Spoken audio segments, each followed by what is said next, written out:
We are live. Hey, hello everyone, and welcome to the end of the year conversation with trustees and staff of the Wikimedia Foundation. My name is Shani Evenstein-Sigalov. I'm the vice chair of the Board of Trustees and the chair of the Community Affairs Committee that is usually hosting these events for the community and with the community. Thank you to everyone who's joining us today and to those who will be watching later on.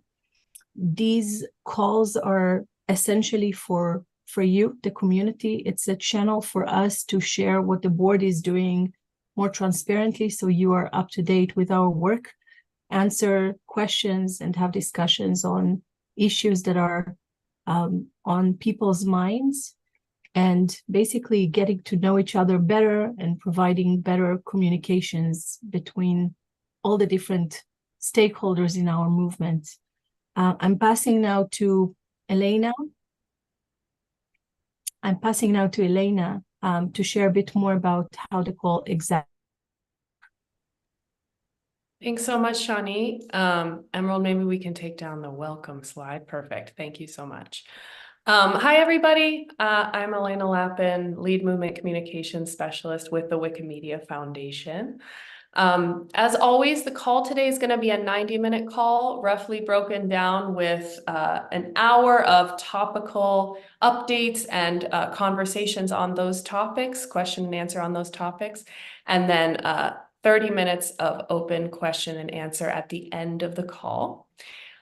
So as we go, we'll have, a section of updates on a particular topic and then Q&A on that topic, followed by the next topic with topic-specific Q&A like that until we get to the end, where we can ask questions about anything pertaining to any of the topics discussed today or anything else that you might have on your mind. We encourage participants to ask questions throughout here in the Zoom chat or in the YouTube chat. We're going to be monitoring and queuing up those questions for both the topic-specific Q&As and the general Q&A at the end of the call. If you're here in Zoom with us, I know there are a number of people here with us, welcome. We encourage you to speak live if you want to. If you decide you do want to ask a question live and unmute, you can raise your hand here in the Zoom chat and we will add you to the queue and call on you so that you can unmute and ask your question live on the call. We do have a number of pre-submitted questions for this call.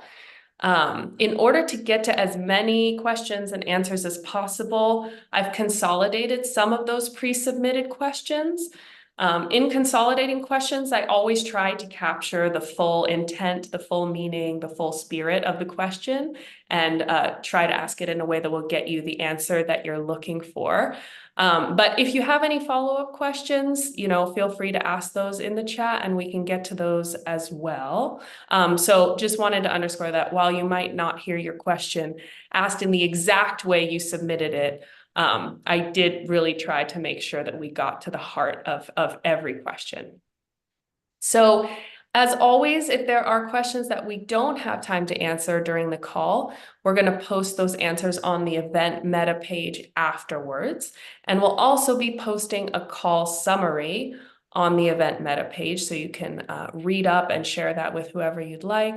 The meeting is being recorded. It's going to be available on YouTube on the same link that we publicized to stream, the same link that those of you are already streaming from live right now. And then we'll post a recording also on Commons afterwards. This meeting is covered by the terms of the Universal Code of Conduct, and we look forward to just having open discussion with all of you about some of the exciting topics we'll cover today and more. So with that, I'll pass it back to Shani to give us some board updates. Well, before we get to the board updates, we do want to just say thank you and celebrate a few things since we last met.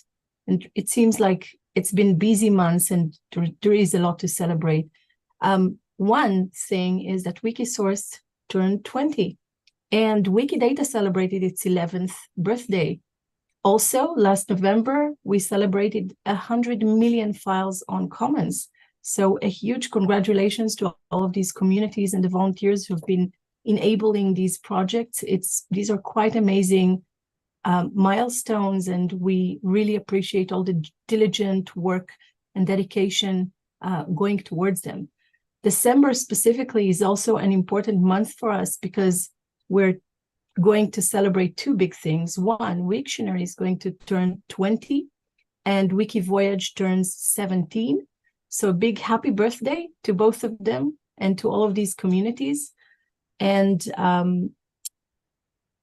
the last thing on this thread is that in January, Ukraine Wikipedia will be celebrating 20 years of activity. So again, happy birthday to all these communities, and well done for all the work.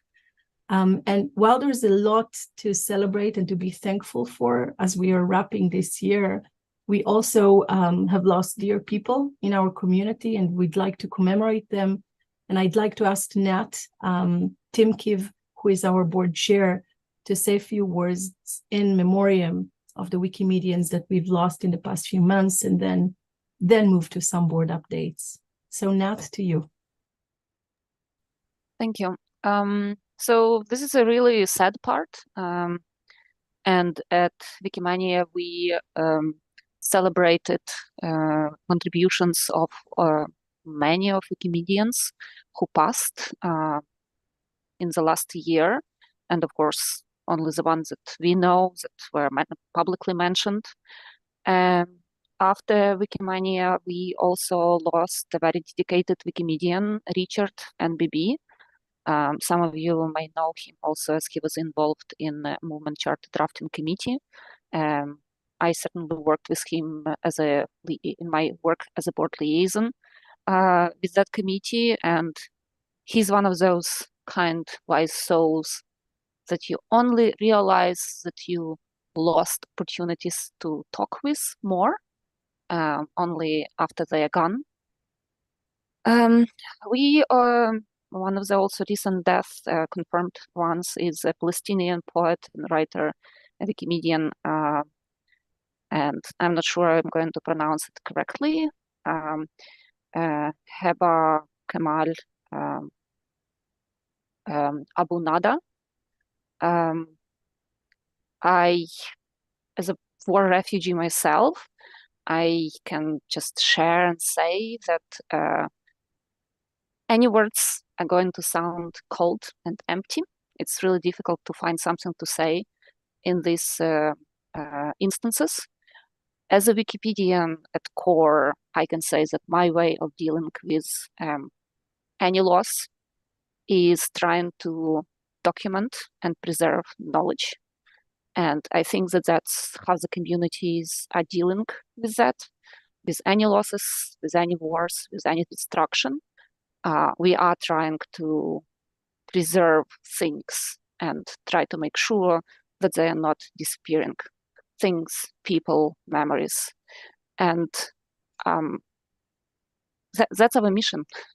That's like the extent of how I can describe it and how I can explain it to myself.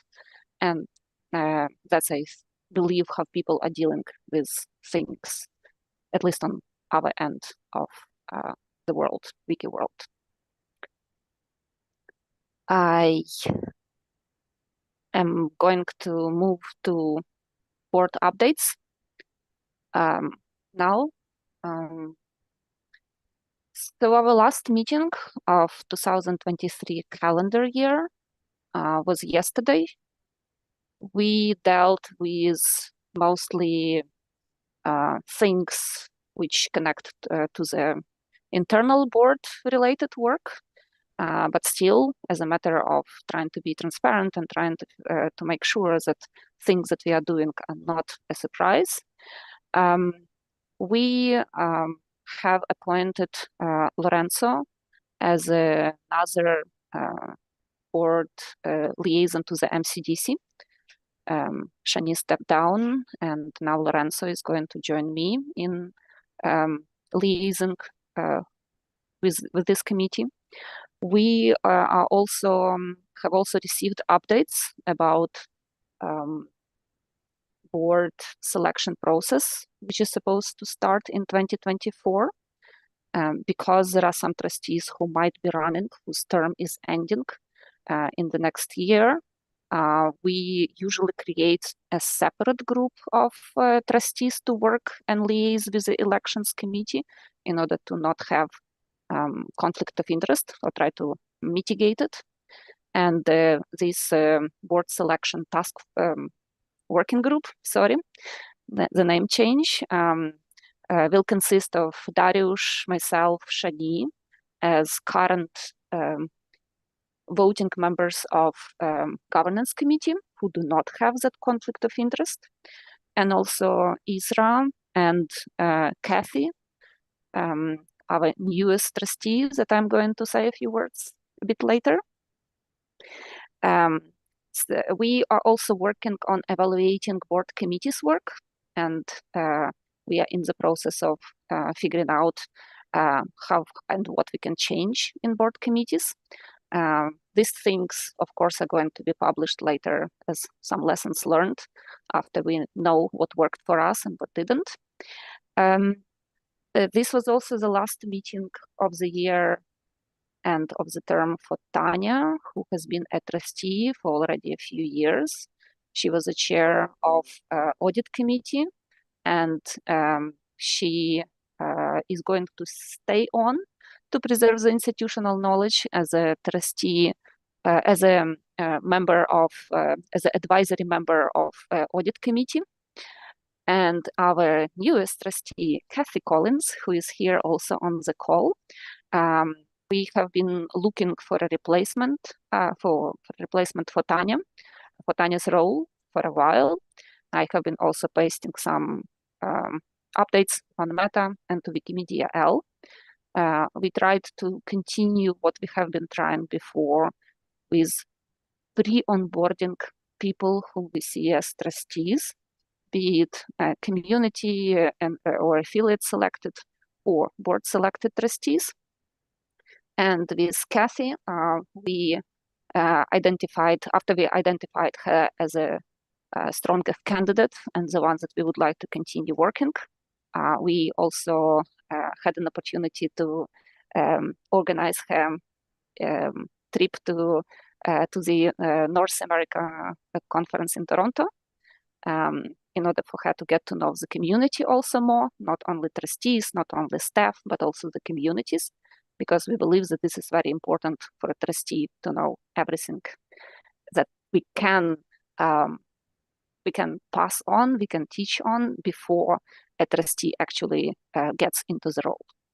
So I am going to give floor to Kathy to maybe say hi as a. Thank you. Hi, everyone. I'm pleased to join you today. I'm really excited and honored to be joining the board. When I was retiring from Rice University and thinking about next things, I was interested in an opportunity where I could contribute from my finance and governance experience, but also find an opportunity that I could be involved in important issues of the day and also a learning opportunity for me. And the Wikimedia Foundation and the Wikipedia community seemed like a good fit in touching all three of those areas. I have been trying to learn about the Wikipedia world since I first started conversations exploring this opportunity back in the early summer, and was excited to go to the Toronto meetings. I met lots of people, heard range of issues that people either were concerned about or excited about and working on. I also met several people from WikiEdu, which was especially meaningful to me given my time at Rice University and on the board at Mount Holyoke, and realize that a woman I know at Rice has been involving her class in writing and editing for Wikipedia. So things seem to come full circle in that way. So I'm very much looking forward to this opportunity. Thank you. Thanks, Kathy. Now that Kathy is a voting member of Wikimedia Foundation Board of Trustees, we also hope that Kathy would be also more involved in community events as well. For us, this is also an opportunity, to talk with the community's member directly, but also present things, also explain about things, decisions, processes, and which is also important before the board selection process really starts in 2024. This year we have also, or this past months, trustees also attended regional events and thematic events, like, for example, Wikimedia CE meeting in Georgia. And then we had Wiki Women Camp in India and Wiki Indaba in Morocco, and mentioned Toronto and other events, which is also, different communities, different trustees, but also just more opportunities to communicate and more opportunities to meet. And wherever possible, also to try to get trustees to also present on something that they as volunteers are interested in or competent in to share, and use these opportunities to not only have tea and coffee, but also maybe share some knowledge and also learn, because there are also a lot of trainings being organized by different communities and different regional organizers. And I just want to give a shout out to all organizers who are trying to figure out what are the capacities missing that can be developed, because it's also important for volunteers who are also happen to be trustees to get to know more things and learn.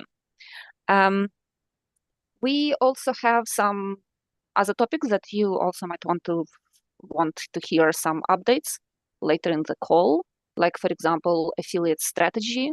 The report about phase 1, 2 of the process has been already published, and the link may be shared in the chat for those who haven't been following that process.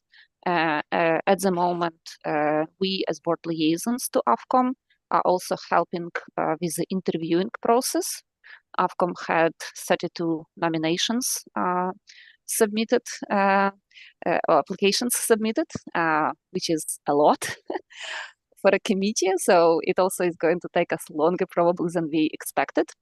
But the decision is going to be made, as in previous years, by the voting members of AFCOM who do not run, also who do not have conflict of interest, as it was before. But this time the process is more vigorous than it was in the past. Now, the other big thing is Sister Projects Task Force. Vicky here somewhere in the screen is the lead on that work. This is also one of the pieces of work that we are trying to figure out from the governance point of view about how we can actually create a process of figuring out how we can open new sister projects, but also close them, trying to evaluate how we, whether these projects are actually bringing impact. And that's the work that that group was tasked with. I think that's it with my boring updates. And I'm going to give floor to Shani as the chair of the CAC, the committee that is hosting this call, to talk about the plans and updates for the work of the year to come. Thanks, Nat. I'll try to keep it really short. This is just really a reminder that the Community Affairs Committee is a board committee that was set up in 2021 with a goal to, in a sense, bridge and create better communications between different parts of our movement, mainly the community and the Wikimedia Foundation. And we've been doing that in various ways and will continue to be doing that in 2024. We have strategic goals like every board committee every year. And specifically for 2024, you'll continue to see these calls happening every quarter. We'll continue to be present for different conferences and events of the movement that are important and strategic. We will continue to support work done by the MCDC, the Movement Charter Drafting Committee, and AFCOM, as Nat was saying. The work of Sister Project is happening under the CAC as well, and we'll continue to support our CEO and senior leadership in achieving the Wikimedia Foundation's goals with everything connected to the community. This remains a channel for the board to improve the communications and bridges between the foundation and the community. And I hope that we can all see additional progress in the coming year. Those are some of the headlines. And if any of you have any specific questions about either what Nat shared or what I shared, please feel free to ask us in the open questions section a bit later on. I'm now forwarding the stage to the virtual stage to Lorenzo as the chair of the Product and Tech Board Committee to share some updates about that, and he and Selena, our CPTO. So Lorenzo, go ahead, please. Thank you, Shani. Hello. Just last week, we had a meeting of the Product and Technology Committee. It was the last one for this year, and we started talking about the things that we are going to discuss in the next year. It's been an opportunity for us to hear from Selena, the Chief Product and Technology Officer, about the key themes that are on her mind in terms of strategy and planning, leadership and culture. And in the coming year, the plan is to continue those discussions and support Selena in her work. Overall, Product and Technology is a centerpiece in the annual plan for the current year. And there are many different objectives that the department is working on and that the board is overseeing. So I'd like to hand over to Selena to give us an update on what's happening with the Foundation, Product and Technology, and the annual plan. Selena, over to you. Thank you, Lorenzo. Hi, I am Selena Deckelman. I'm the Chief Product and Technology Officer here at the Wikimedia Foundation. And I'm here today to talk about the product and technology work we've been doing under this annual plan, which focuses primarily on the needs of existing editors. This annual plan establishes product and tech as the largest focus area in terms of staffing and also budget. And we're also doing the essential work like maintenance, upgrades, and fixes to keep all the wikis running, as well as the strategic work around improvements to the way that the software works. For that strategic work in particular, we've been collaborating with established editors to build, based on the needs you're telling us about, the work that really improves your workflows and makes your experience on the wikis more straightforward and enjoyable. So just to name a few of those strategic projects focused on experienced editors, they include improvements to the new Pages Patrol and Page Triage software, which allows patrollers to evaluate new pages for publications. And the improvements included the fixing of workflow breaking bugs, the updating of deprecated code, and the rewriting of the new pages feed using Vue.js, which makes future fixes and improvements easier to make. We also put the newest version into production in October, and it's been further updated by volunteer developers to make use of Codex, our modern product design system. Thank you very much to the volunteers that are doing that. We also have been working on Edit Check, which will automatically warn newer editors when they have added information without a reference and encourage them to add a reference, and then check whether their reference comes from a dubious source. This project was inspired by several community wishes over the years, and we hope that this will help automate the process of teaching newcomers how to edit and reduce the burden on experienced editors to both teach and correct. Edit check is being tested on several small pilot Wikipedias now. Along the same lines, we're working on bringing anti-vandalism bots to smaller language wikis that don't currently have them, so that the patrollers can focus on more complex problems.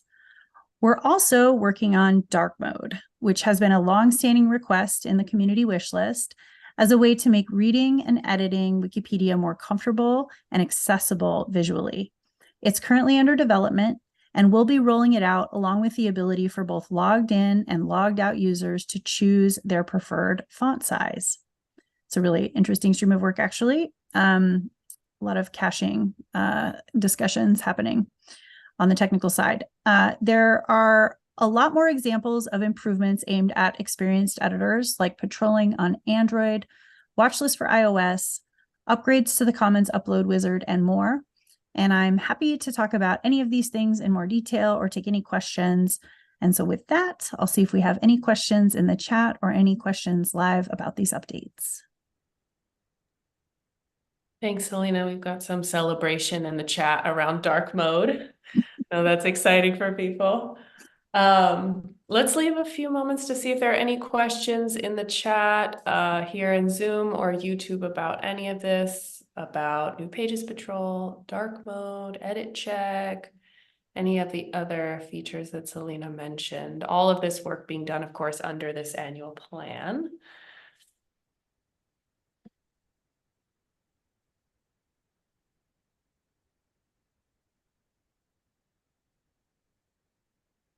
We don't have any questions. We can also move to the next part of the agenda. And anyone who does have questions upon further reflection, if you want to check out the links we're dropping in chat, you can ask those questions as we go, and we'll take any questions or comments in the open Q&A section.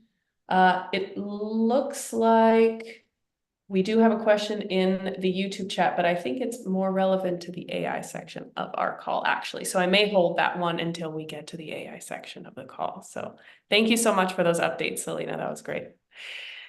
Let's move quickly to Rosie to talk a little bit about the Talking 2024 initiative that we kicked off. I believe it was last month. Is that right? Yes, that is right. Thanks, Selena. So I'm Rosie Stevenson Goodnight. I've been a trustee since 2021. ARBCOM, Biodiversity Heritage, Wiki Clubs, Academic Research, Affiliate Programming. What do these have in common? These are just some of the topics of discussion at the triangle of community, Wikimedia Foundation, and the board during Talking 2024. The importance of communication with our movement cannot be overstated. And to tell us more about Talking 2024, I'll hand it off to Mehrdad and Mariana. Over to you. Thanks so much, Rosie. What a great intro. Hi, everyone. My name is Mehrdad, and I work for the movement communication team at the foundation. I have the pleasure of coordinating the Talking 2024 series of conversations. As Rosie mentioned, Talking 2024 launched in November and has been growing steadily. It follows in the footsteps of Mariana's listening tour, which she led about 2 years ago this time, before she started her position with us. And so this time around, in addition to listening, we're also sharing and really learning together. There are some big existential questions that still face the future of our movement, whether it's technology or finance, and as always, they can only be resolved through sharing and learning together, like we always do, listening to each other and coming up with solutions. Board trustees, Mariana, and other senior leaders from the foundation have been talking to a cross-section of community members, and Rosie shared with us some of those highlights. So far, 40 conversations have happened with online editors, functionaries, affiliate leads, different committees, and the talking continues. We have a few more lined up for the rest of the year, and then we'll pick things up again in early 2024. We have connected with newcomers, established community members, editors, affiliate staff, you name it. So thank you so much to the community members that have signed up already, who have participated, And thank you to our leaders and trustees for making time for this to engage and talk, which is so important. And the conversations have so far been informative, and in particular, setting the stage for multi-year planning that will begin in 2024. And I will share the link with you shortly if you're interested to sign up yourself, or you would like others to take part in these conversations. And if you have any questions, please let me know. Thank you so much. Mariana. Thank you, Merdad.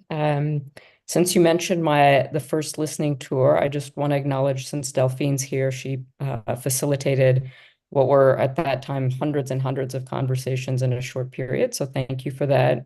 I think we're really just trying to make it easy to talk. Sometimes it's not clear who to email, or if you want to have a conversation with myself or with Selena or with the board, you don't always have to have a reason. We can just find time to engage on what's been happening in communities, the work that you're doing, the things you're seeing, the things you're worried about. I've had an opportunity to have conversations almost every day, and some days more than once. Today, I had a very powerful conversation with a volunteer in Nigeria, learned a lot about their perspectives on how things have changed, not just in Nigeria, but in the kind of broader sub-Saharan African context. I met with representatives from the Turkish affiliate and spend a lot of time understanding, again, not just their own local activities, but how they relate on a linguistic basis to many different regions of the world.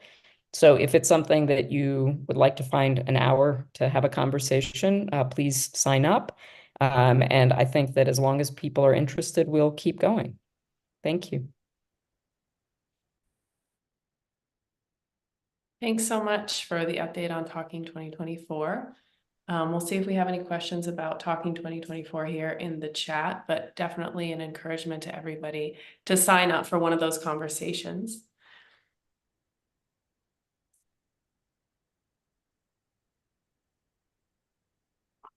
Mariana, maybe you can talk a little bit about how the inputs we're getting through all the conversations in Talking 2024 are going to be synthesized and then used for planning in the future. Like, what does that process look like? Thanks for that, Elena. I mean, we typically are taking notes in each of the conversations, and as we go, kind of aggregating themes. The Board of Trustees and the Foundation's senior leadership, alongside members of the Endowment Board and the Movement Charter Drafting Committee, are all going to convene in early March. And so the hope is that we are able to bring some of the outputs of these conversations into those sessions and be able to communicate out with volunteers, I think probably towards the end of February, what some of the key themes are that we've heard. I think the good news is that it's a lot of topics that are expected, things that are on people's minds around the wikis themselves, a lot of questions and conversations around generative AI, the work we're doing in product and tech, the role of affiliates, how we're understanding external trends. And so I feel actually quite encouraged that we're talking about the kinds of topics that were already part of the strategic planning process. And I think that well, I know that these conversations are going to make that even better. Thank you so much. Great, we're sharing some links for how to sign up. With that, I think we'll move to the next topic.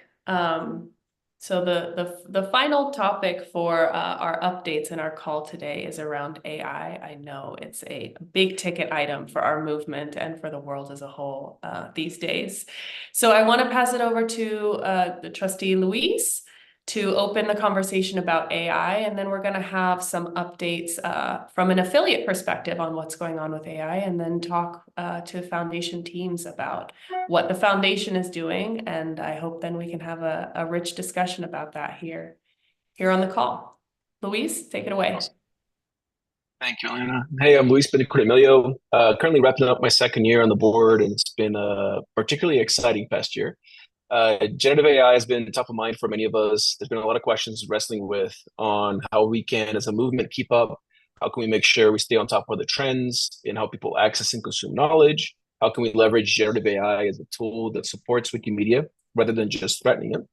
We've been thinking a lot about these questions together, including during the last number of these conversations with trustees. been inspiring to see how different parts of our movement, from individuals, affiliates, content contributors, technical contributors, to foundations teams, are leveraging and exploring that technology.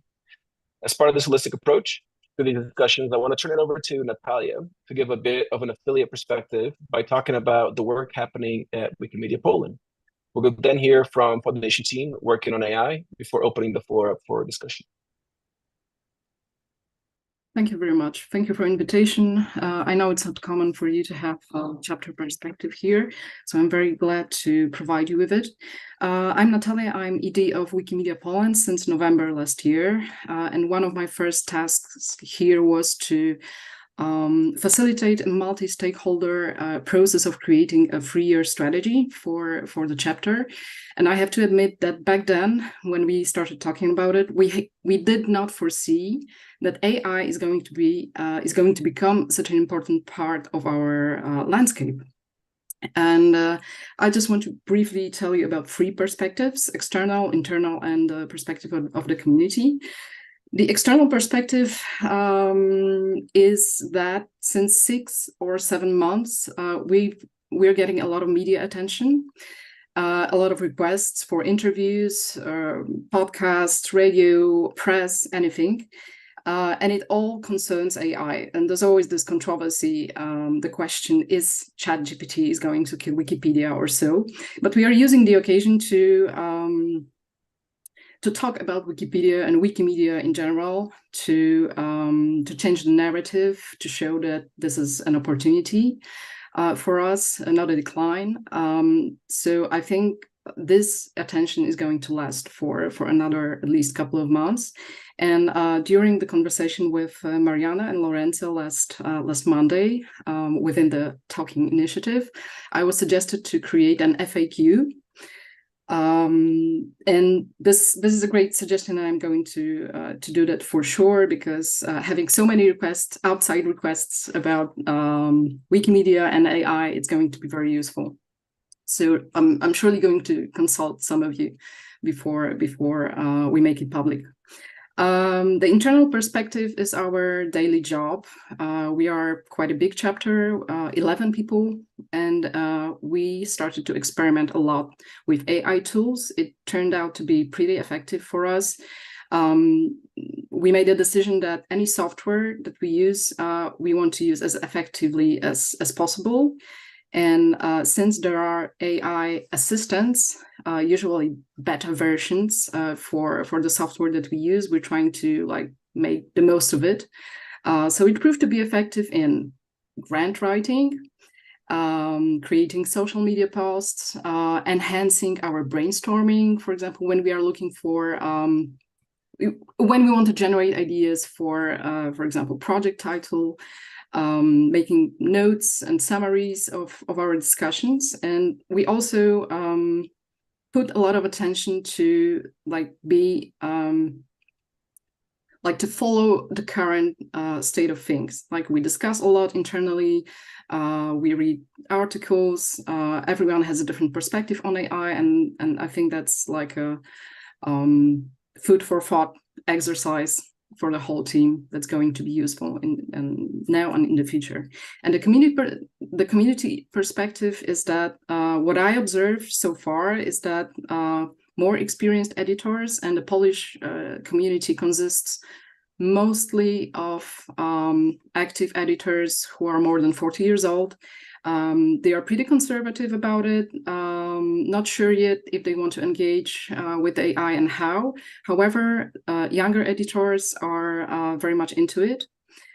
Just last month, we got a request from them to provide them with access to the professional version of DeepL, because they find it useful and they think that's something that to support their activities. And we have at least one IT student editor who is very much into the topic, but he uses very technical, very hermetic language. So our communications manager is trying to work with him to help him create like an easier narrative so that the rest of the community can learn from him or be inspired. And we next year we want to do a couple of webinars with him so he can tell us about his ideas and his perspective. And that's it from me. Thank you.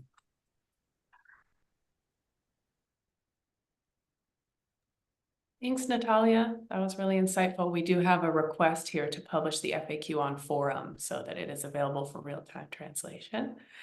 Let's hand it back to the foundation team then to talk about what we're doing within the Wikimedia Foundation on AI. Hi, everyone. My name is Chris. I am the Director of Machine Learning at the Foundation, so this is all very relevant to me. I've been at the Foundation for 3.5 years and really focused on a couple of things that I'll talk about in the following slide. So the thing that my team focuses on, which is the machine learning team, is on production machine learning models.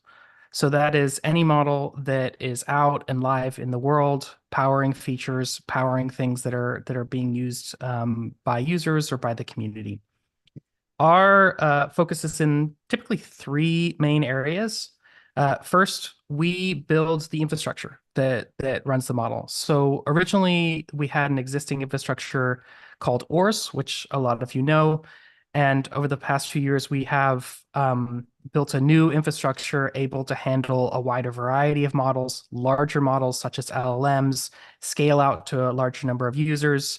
Right now, that new infrastructure, which is called Liftwing, is in production. It's currently getting about 600 requests a second, so it's feeding real amounts of live traffic. The next thing is around model transparency. So we focus on model cards. If the foundation has the model in production, there is a model card about that.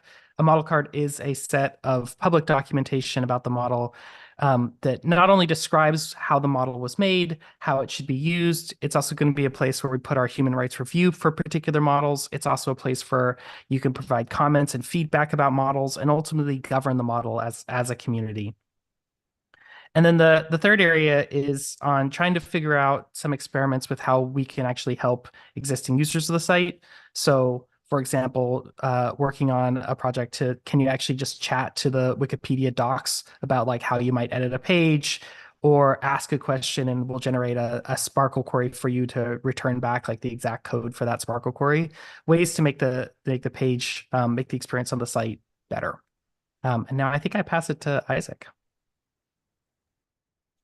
Yep, thank you, Chris. Hi, everyone. I'm Isaac Johnson. I'm a senior research scientist on the research team at the Foundation. And I'm going to talk to you about one kind of generative AI project that's typical of some of the sorts of work that my team is doing.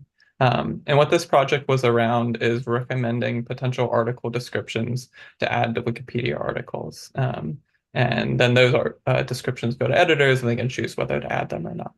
And this model that is doing this sort of work, it does this by looking at the first kind of paragraphs in existing Wikipedia articles, looking at other descriptions that might exist in other languages, and kind of synthesizing all of that together and then simplifying it down to an article description that matches the sorts of norms that the community has set around what these should look like. And this was a really exciting collaboration. It started with some external researchers, actually, that we were able to connect with Jasmine Tanner at the Android team, where they already had some existing processes for adding article descriptions, but without AI kind of supports. And we were able to build out a pilot of this model on our cloud services and work with our legal team around evaluating potential harms. And then Android led a very nice pilot of the product this past year, and we pulled in some additional editors as well to help evaluate the system.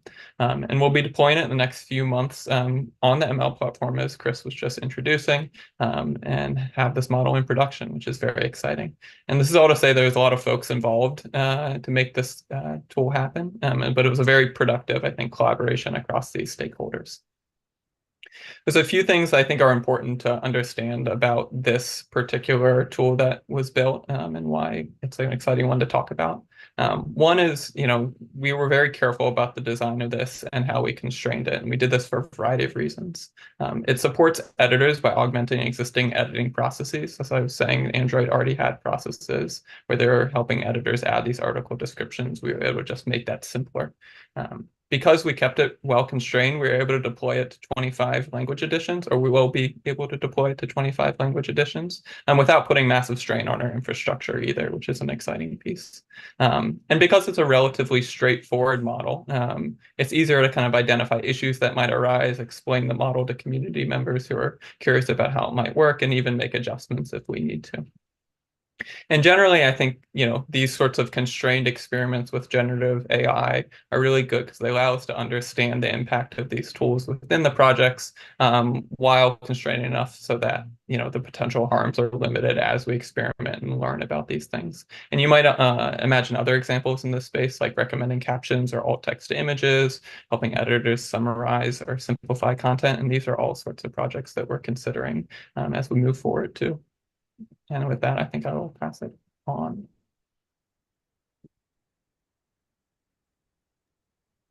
Hey, that's me. Hello, Mariana Pinchuk here. I'm a product manager at the Wikimedia Foundation, working on an initiative called Future Audiences. So you've just heard a little bit about how we're using AI to support our current audiences on our projects and building out the infrastructure for that. I'm going to talk a little bit about how we're looking at AI products that are happening outside of our ecosystem, outside of our platforms, and how we're gaining a better understanding of some of the opportunities and risks in that space. So next slide, please. So Future Audiences is meant to be a small part of our annual plan, product and tech resources, that's devoted to doing quick kind of opportunistic experiments to understand new technologies and new trends that might be impacting how people search for, get knowledge, and create knowledge online. So when ChatGPT first launched, we were really interested and frankly very afraid that there could be a potential world where more and more people began to rely on ChatGPT and tools like it, not just for the kinds of tasks that Natalia was talking about, kind of productivity and helping with marketing and writing emails, but actually getting information. And we know that these tools are not super reliable for getting information. They can hallucinate and make stuff up all the time. So we tried to get a better understanding of this by building a plugin to ChatGPT, an experimental feature of ChatGPT at the time. And I think what we've learned was we saw in our high-level statistics that we follow on things like traffic and user activity that over the last year, there has not been a significant drop in page views or traffic. But the additional context that we gained through building the ChatGPT plugin was that it became very clear that even very passionate users of ChatGPT were not necessarily relying on it for general knowledge queries. They weren't, it wasn't replacing Google for them or Wikipedia for them as far as seeking out reliable information. And in fact, even the users of the ChatGPT plugin, the Wikipedia ChatGPT plugin, most of them said that they still relied on Wikipedia on the web about as much as they relied on the information that they were getting from this plugin. So I think all of these data points together really helped us to understand that, at least for now, the knowledge search apocalypse is not nigh. I do not think our movement should be complacent in this area because I think these technologies are evolving and changing so rapidly. But at least for the time being, it seems that consumers are a little bit more skeptical and wary of these kinds of tools. And I think that speaks to the second point, a really important point that we learned, again, through surveying the users of the ChatGPT plugin, was that they were using it because they didn't trust the information that was coming from ChatGPT on its own, some of which is actually coming from Wikipedia, but without sources, right? So just knowing that the information that they were getting was coming from Wikipedia specifically and having links back to Wikipedia to learn more helped them to build trust in this content. So I think where we're going next with this work is really trying to focus in on that specific opportunity, knowing that consumers are skeptical of AI and increasingly the world is starting to be full of more and more questionable AI-generated content in all kinds of different platforms all over the web. and seeing if there's a way that we can bring what Wikipedia has really always been used for, this idea of a verification system, a human verification system, and use AI to actually make that simpler and faster. So next slide, please. So our next experiment that we're planning is to try to make a kind of an experimental product around that.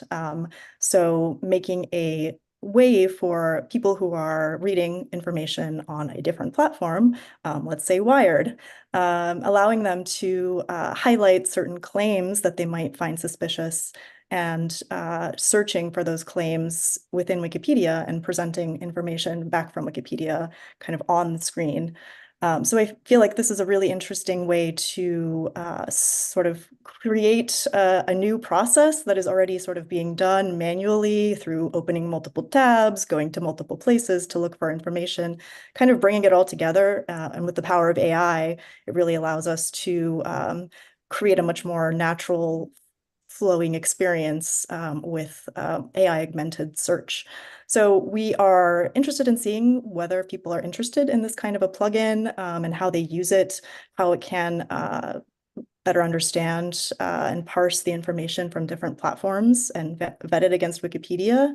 And we see this as an opportunity, perhaps in the future, to advocate for more platforms to add this functionality more natively. So you may be aware that platforms like Google are already kind of doing this.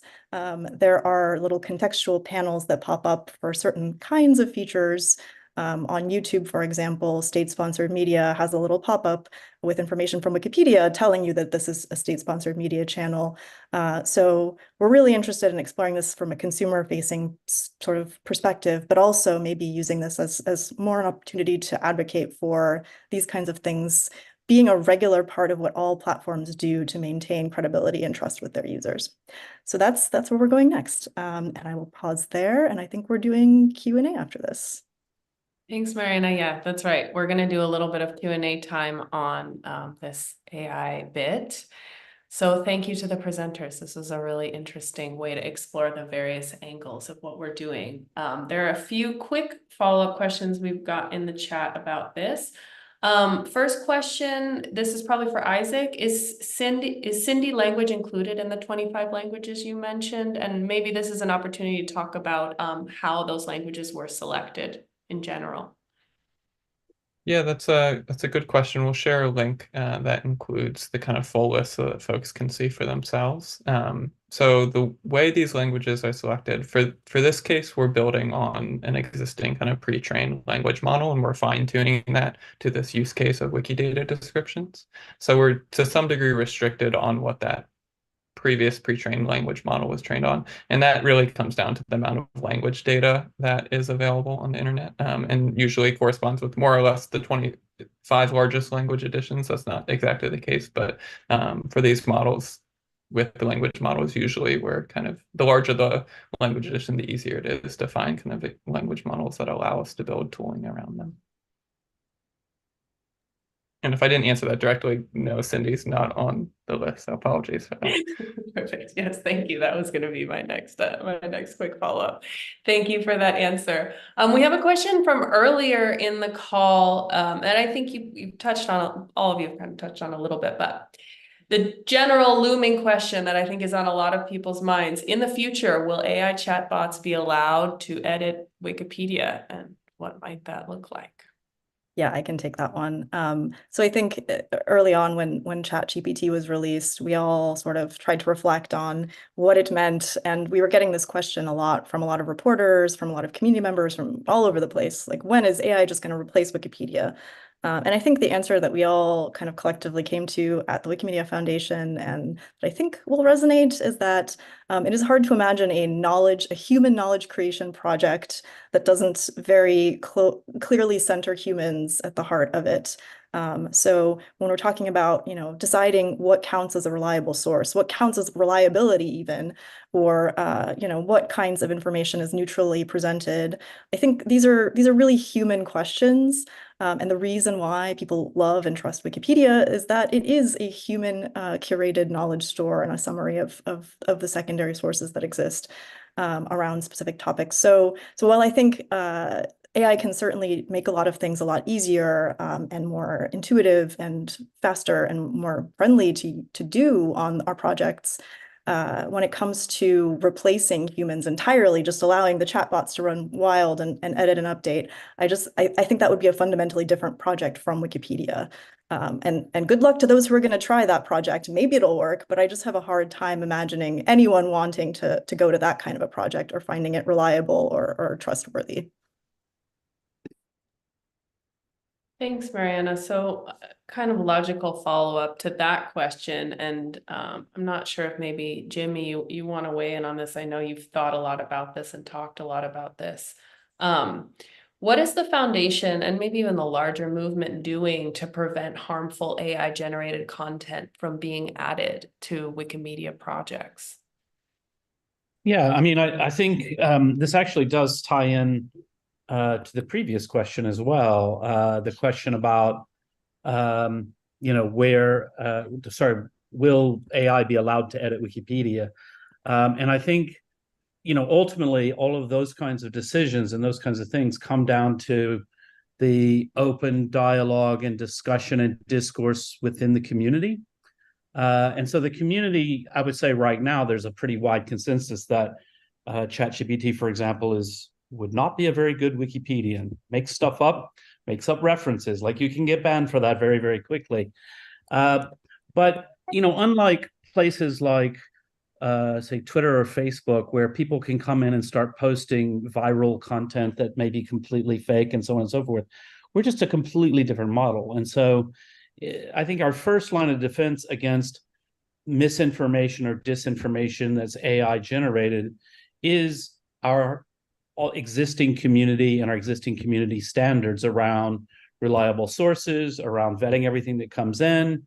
But I think there are some danger points. I mean, certainly, if you are a casual editor, you might very well be deceived by a brand new, say, science news website that doesn't look too clickbaity and it seems plausible and it's AI generated, and that could fool us. I mean, we know throughout the history of Wikipedia, occasionally some annoying person will spend quite a bit of time generating some fake articles about ancient Chinese poetry or something. And unfortunately, the AI may make people who are trying to do something like that, may make it easier for them. And so I think we're going to have to be pretty diligent. But the truth is, people have always tried to put bad information into Wikipedia. And I don't think there's any simple sort of single answer to this. There's no, you can't reliably identify content that's written by an AI. I mean, there are some claims that there's really good quality now watermarking for images that may make it possible to machine sort of detect AI generated images. I'm skeptical that that's as good as some people hope it is, but I guarantee you that's impossible for text. You just can't, like, that's just not possible. The text is too fluid, and there's not enough data to hide a secret sort of I'm a robot code in it. So ultimately, I just think that's on us, the community, really, more than anything else. Thanks, Jimmy. Very thorough answer. We have a couple more questions here about on the topic of AI. I think let's go to training first. I think this might be best position for Chris, but from the foundation team, feel free to anybody weigh in on this question. Are the machine learning and research teams planning to train and host our own Wikipedia and or FOSS, free culture, large language models anytime soon? Is anything like that in the works? Sure, I can answer that. Yeah, our focus is on the features and the products that make the experience on all wiki projects better. That's what we're focused on. And so sometimes that means a really small model, which means we have the infrastructure to host that. We host hundreds of small models for various purposes. And sometimes those are larger models. And so, when it comes to are we planning on doing it? Well, one, some of the work that Isaac was talking about was exactly that. So in fact, that's taking a model and then fine tuning it and then deploying it. So we are actively doing it. The thing that I think we don't want to do is say, okay, this is a very there's lots of hype around this. We should make a Wikipedia AI and then sort of run with it. Instead, what we should do is focus on what are the things that are the features or the particular projects that make things better, right? Is this something that volunteers need to make editing better? Is this something that would make readership better? Is this something that makes the experience on the site better? And then grab models and then figure out whatever we need to do to make that happen. And our work on both the research team which Isaac's on and the ML team that I'm on is focused on that we will use whatever models. We have the infrastructure in place to deploy those models. We can scale it out globally however we want to do it. And so that means that when there are needs for something, we can actually build against those. But we want there to be a specific use case that's a valuable thing that gets deployed, with the product teams, with the communication team, with community consultation. Like everything what we want to do is we walk down that process, as opposed to it'd be really cool if we had a really, really big, big branded Wikipedia LLM. Let's just go for it. I think the value in that would probably be much smaller.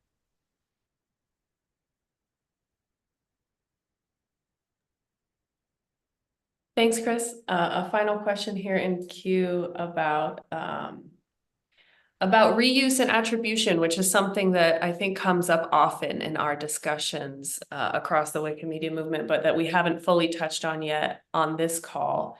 So this might be something, Jimmy, maybe you want to start us off on an answer for this, but I think probably Foundation staff have some thoughts on this as well. I know this is something we've been discussing at length. The question is, how does the Foundation plan to respond to AI reuse without attribution or compensation to our movement? Yeah, I mean, I think other people are better suited to answer on the legal front as to what we can do. But I think one of the things that's important to remember is that, we've always come ultimately from the free software movement is where the thinking originated. Everything in Wikipedia is free to copy, redistribute modified versions, commercially or non-commercially. So people taking this gift that we've given to the world and using it to train AIs is part of our mission, in my view. And also, I'm actually really happy if AIs are training on Wikipedia and not just Twitter. Like, that's actually a good thing for the world. However, attribution is really important. That's also been a really core part of our values. It's certainly our values, never minding from a legal point of view, but cite your sources, don't plagiarize, all of those kinds of values. And I don't think legally AI are plagiarizing, but they're not citing their sources. And so those are morally something I think they should do. And how we best go about making that happen is both a technical and a legal question. I mean, certainly the technical piece of it is just that the technology, despite seeming to be quite amazing, actually the way it's made is sort of probabilistically generating the next word. The AI doesn't really even know where it got things from. It's just like a giant sort of matrix of probabilities. So I accept that it's a challenge for them. But anyway, those are my thoughts on that. But others can answer really on the more detailed legal technical questions and what the Foundation strategy might be.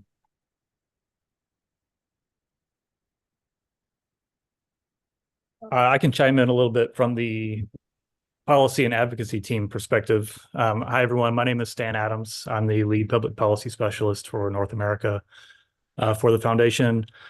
While I can't say all that much about strategy, and I think maybe some of our partners in enterprise might actually know more about that piece of it, I can say a little bit more about the challenges we're facing here. And I think Jimmy's right that in terms of a sort of direct attribution for an output from a generative system, those systems just don't work that way. And so if we're going to get attribution, it will be in a more general sense from the developer of a model who might say, we relied heavily on content from Wikipedia in the development of this model, or something along those lines.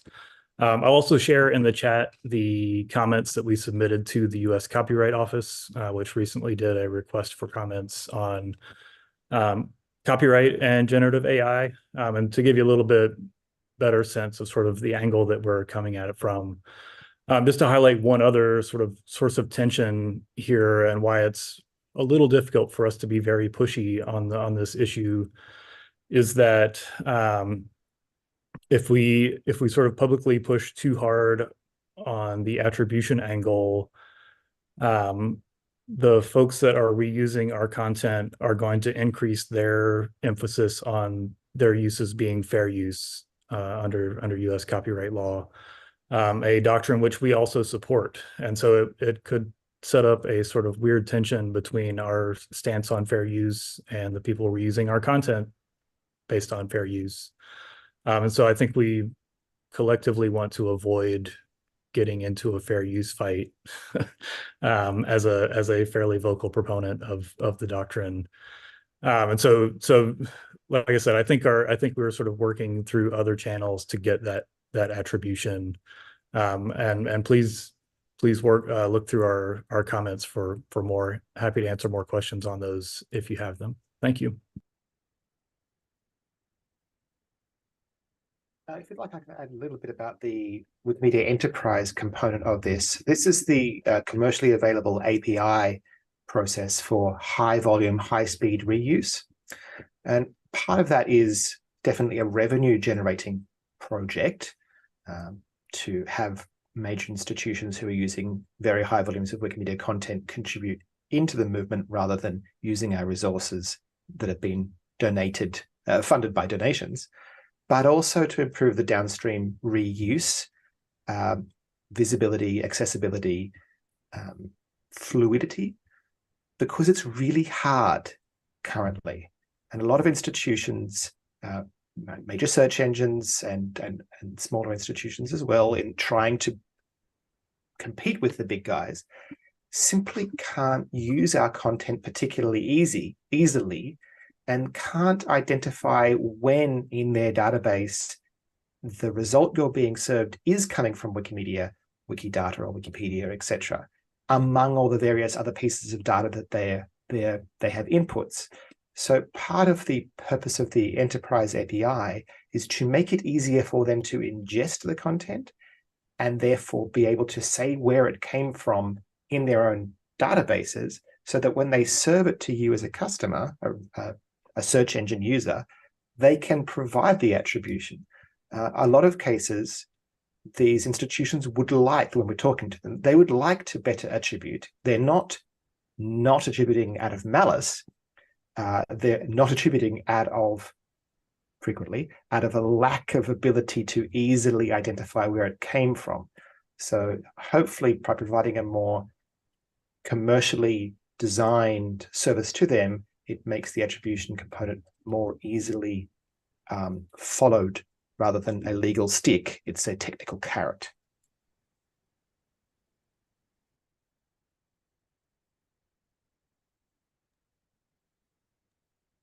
I just had one more thing that I was going to add, if that's okay, Elena.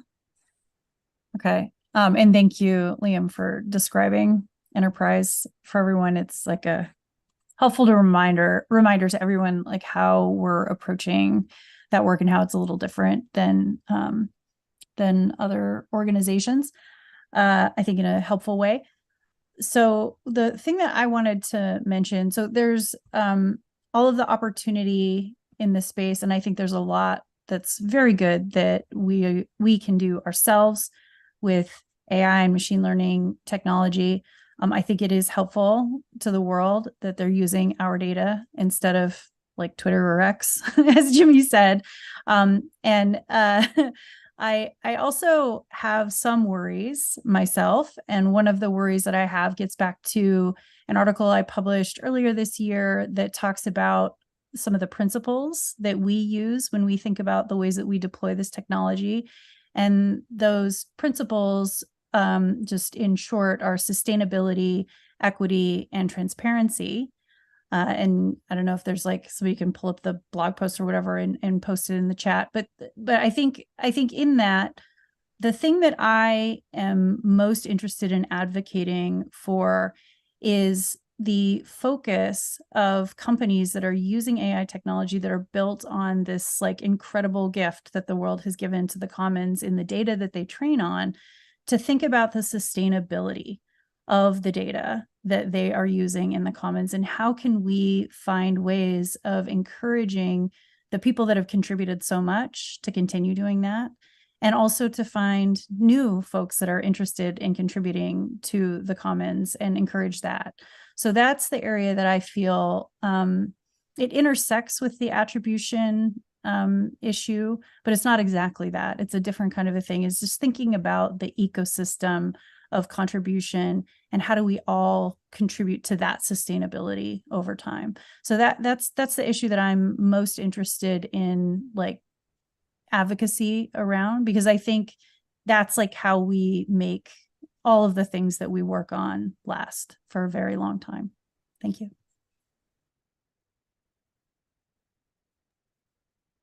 Thanks, Selena. And we have a link to the blog post here in the chat. Shani, do you want to share a few closing thoughts on this topic, and then we'll move to the other questions that we have for open Q&A?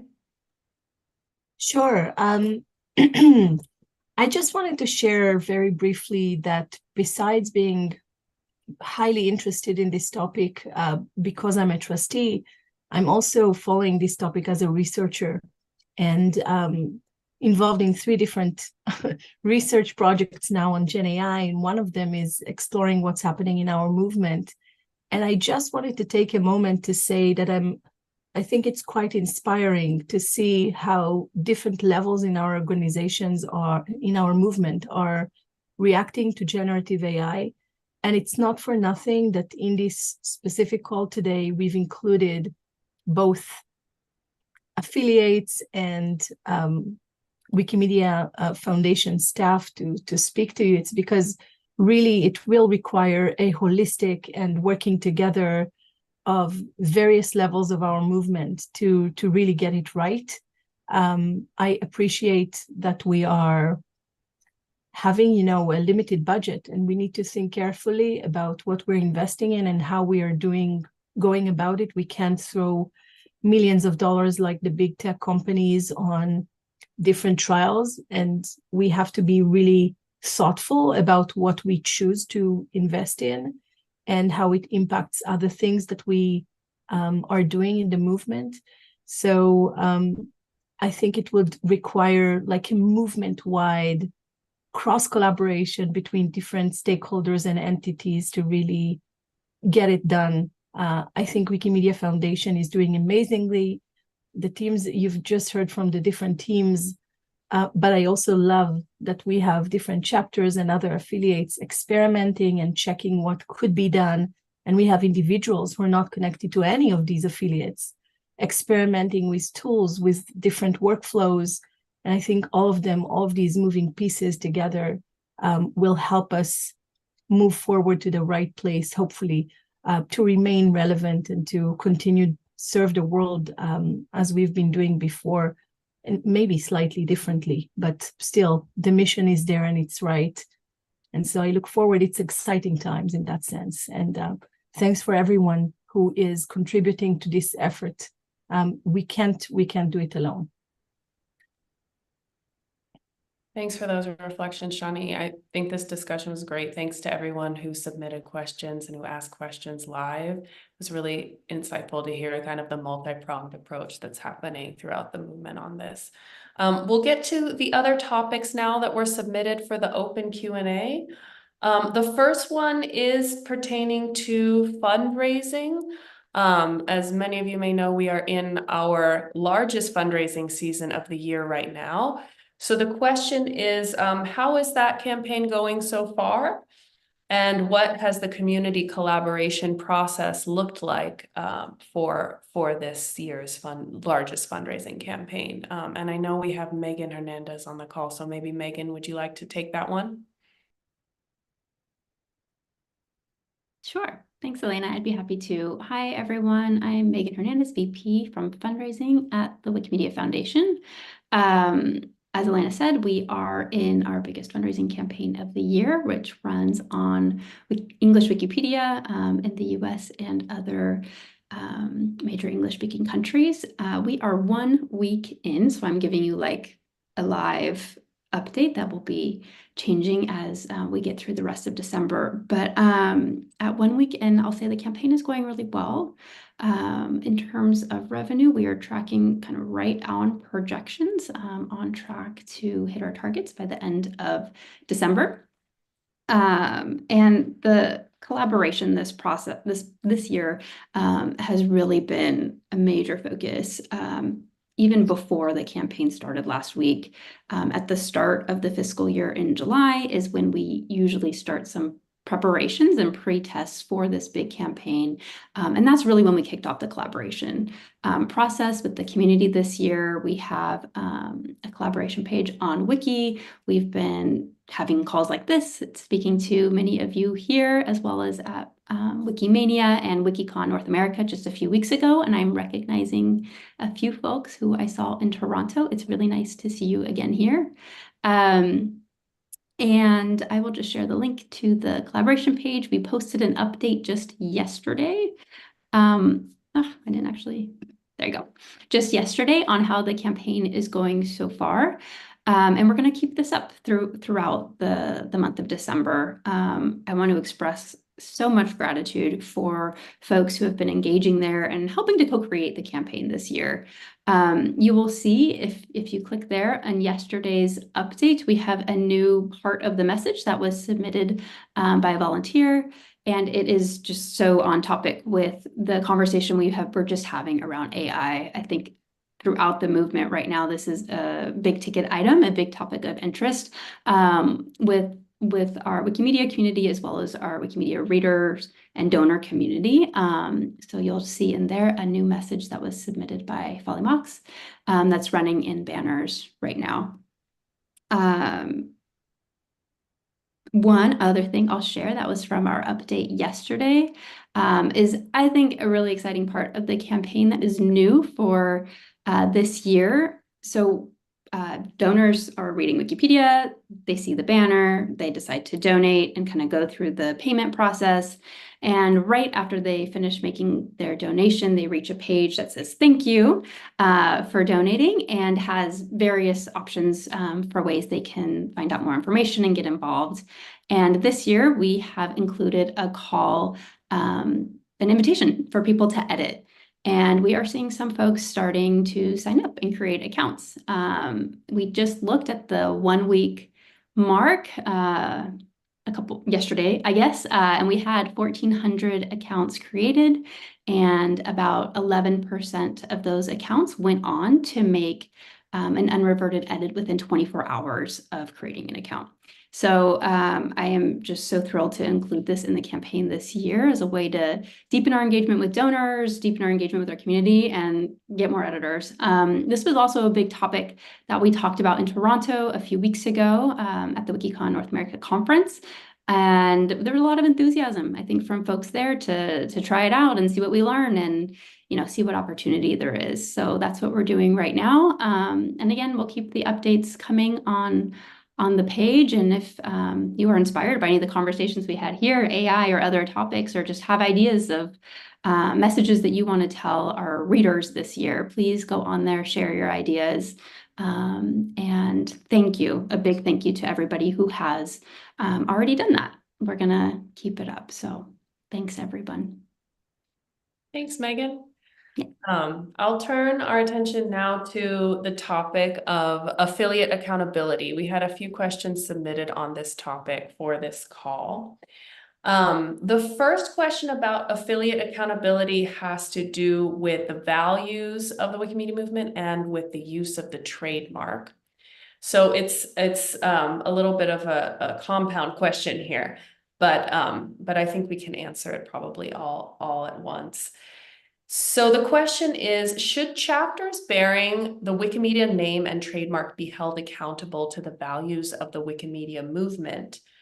Does the foundation hold chapters accountable to this, and how does that happen? So the should part coming first, and then how, what are the mechanisms for accountability? as the second piece of that question. Vicky, do you want to take this one? Yes, please. So my name is Victoria Dorunina, and I've been a trustee since 2021. I'm a member of Community Affairs Committee, so I'm here, and also Product and Technology Committee. So I was happy to see all the people our committee works with. So if we're talking about values, all Wikimedia organization, including the foundation and all the affiliates, not only chapters, but the user groups, they should uphold Wikimedia movement values, because what is the point of them if they don't? When groups apply to be chapters, the first requirement for them is that they have a mission that supports Wikimedia values and our general mission of free knowledge. When they apply, affiliation committee and foundation staff evaluate the applicants. So to make sure that they have capacity to be good movement representatives. And then they receive chapter recognition from the foundation board. And they held accountable on the ongoing as an ongoing process, but it's mostly their members that should uphold the values. So chapter is an independent organization, so accountability is mostly internal. That allows them to be autonomous, and they have independent government structures. Chapter members elect chapter board, just like Wikimedia Foundation has board members, for example, myself. And the chapter board is responsible for the activities of the chapter and making sure that they correspond to the values of the movement. However, if there are issues with the chapter that cannot be solved by the governance structure of the chapter, there are steps that affiliation committee and foundation staff can make to support the chapter returning. So basically, if you think that the chapter is not doing a good job, you apply to the AFCOM, and the AFCOM will try with the members of the foundation to help you. However, if that fails, then as the worst case scenarios, the foundation can revoke the status of the chapter. So first, self-governance, if it doesn't work, the foundation can help the chapter, and then if that fails, that there can be derecognition. Thanks, Vicky. So I think you kind of touched on the next affiliate accountability question in the answer that you just gave, but I do want to make sure that we get all angles of this question, because I know it's important to the question asker. The next question about affiliate accountability is just about the use of grant funds in general, right? Acknowledging that the foundation is a major grantor to many affiliates. And so the question is, how does the Wikimedia Foundation ensure accountable use of grant funds? And along those lines, ensure that affiliates are complying with fair employment standards, treating their workers fairly. How does the foundation deal with this? Right. So affiliates are independent organizations, as I said, which means that they have to handle their own employment practices. And because each country's laws are different, the foundation often doesn't have expertise in the country, what happened in the country.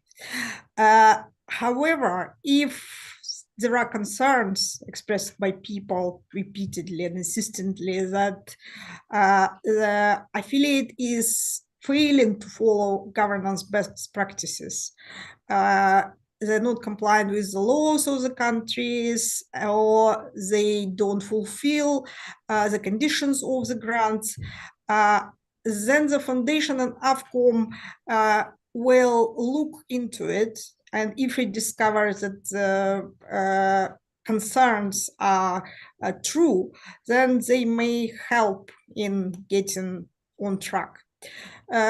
In general, foundation is a major grantor to many affiliates, and the steward of donors' money, the money which are being collected right now that Megan told you about. And we are also accountable to the foundation, to all stakeholders. Therefore, the foundation will take steps to make sure that the grants are spent responsibly and in the ways which was declared as a goal of these grants, and it corresponds to the movement value. So the foundation has regular contacts with affiliate grantees, and it has audits and other mechanisms for checking on what is really happening. Sometimes, in some cases, we employ a third party when there are potential issues, but we're not familiar with the country and somebody else can do better for us. Basically, Wikimedia Foundation is looking after donors' money, and we'll make sure that they're spent on maintaining the reputation of Wikimedia movement and its values. Thank you for that, Vicky. So we've got about 4 minutes left. I know we have 2 remaining pre-submitted questions, so I'm going to try to get to both in these 4 minutes, and then we want you to stick around because we have our poll like we always have before we wrap the call. So maybe we'll get through these 2 questions quickly. The first one is about the Arabic Wikipedia administrators that were jailed. I know this has been a topic that we've spoken about on the mailing list. The question is, how do you feel, I assume the U is the foundation here, how do you feel about relaxing the privacy restrictions which prevent the foundation from leading a letter writing campaign in support of the jailed Arabic Wikipedia administrators? I know we have Stephen here on the call, Chief Legal Officer. Maybe you'd like to weigh in on this one? Hi, everyone. I'm Stephen Laporte, and I'm the General Counsel for the Wikimedia Foundation. And that includes both the legal teams as well as global advocacy and our teams that provide trust and safety and human rights work. So this is sort of in the department that I work in. The question asked about privacy restrictions, but I wanted to just note that privacy is only one of the principles that we think about when examining something like advocacy or a letter writing campaign. The more important principle in my mind is the safety of the people involved. That includes the people that we are intending to help by doing advocacy, as well as all of the other people who contribute to the Wikimedia projects. Being a volunteer-driven project means that there are lots of people who are affiliated or connected with Wikimedia, and I think we, especially at the foundation, but I think broadly as a movement, owe it to everyone who contributes to think very carefully about their safety whenever we take actions. So when someone is jailed and we're trying to think about the best way to advocate for them, safety is the first question we analyze internally, and I think an important one for anyone to analyze if they're considering sort of grassroots actions like a letter writing campaign. So I'll just say we take safety considerations extremely seriously. We consider them very carefully. We speak with experts. Experts do not always agree, so we may have to get second and third opinions and come up with the best course of action based off of a multitude of different opinions. And we consider the safety not just of the people we're trying to help, but everyone else who's also affiliated with Wikimedia and maybe in that region that the advocacy is focusing on. So all of this is discussed in more detail in a response that my colleague Maggie Dennis posted on Wikimedia L. I think someone might be able to provide a link to that in the chat. This response goes into more detail on how we do these kinds of safety reviews. And it also provides some links back to the human rights team, which is the experts within the foundation, and has more detail about how they respond. So hopefully that gives you some details about how we consider responding with advocacy campaigns, including letter writing. Thanks so much, Stephen, for that answer. The last question that we have that was pre-submitted is related to the upcoming board elections. I think, Darius, you might be best positioned to answer this one. Why is the proposal for the next board election giving shortlisting power to the affiliates? Well, there's quite a number of reasons for that, but the main one is that we want to basically reduce the burden on the voters and the candidates. When we have a number of candidates, the burden is big on both sides. Also, having a large candidate pool means a lot of extra background checks for everyone who is involved. So there is this factor. Of course, the Elections Committee and the Board Selection Working Group will be discussing this and other possible ways to shortlist candidates. But for now, we think it makes sense to have this also affiliates, play an important role. This is something we can easily ask them to do, and I think they are happy to play this role. This is part of the movement, so I think it makes sense altogether. But we are, of course, open to further community feedback in any form, and you can email us at askcac at Wikimedia if you want to provide additional input, and we'll be taking this into consideration for sure. Thanks, Darius. I know we are 1 minute over, but if you can stick around, I know a few people have had to jump off, but for those that can stick around, we do still have a poll coming up. So just a reminder that this call is, the recording of it is immediately available on the same YouTube link that people use to stream the call. It's going to be on Commons soon, and notes will be available on the Meta page. The Ask Hack inbox that Darius mentioned is also just taking any questions, feedback, comments for the Community Affairs Committee throughout the year. So feel free to email that if you have any follow-ups for the board. So I will pass now to Shani to run our poll and close the call.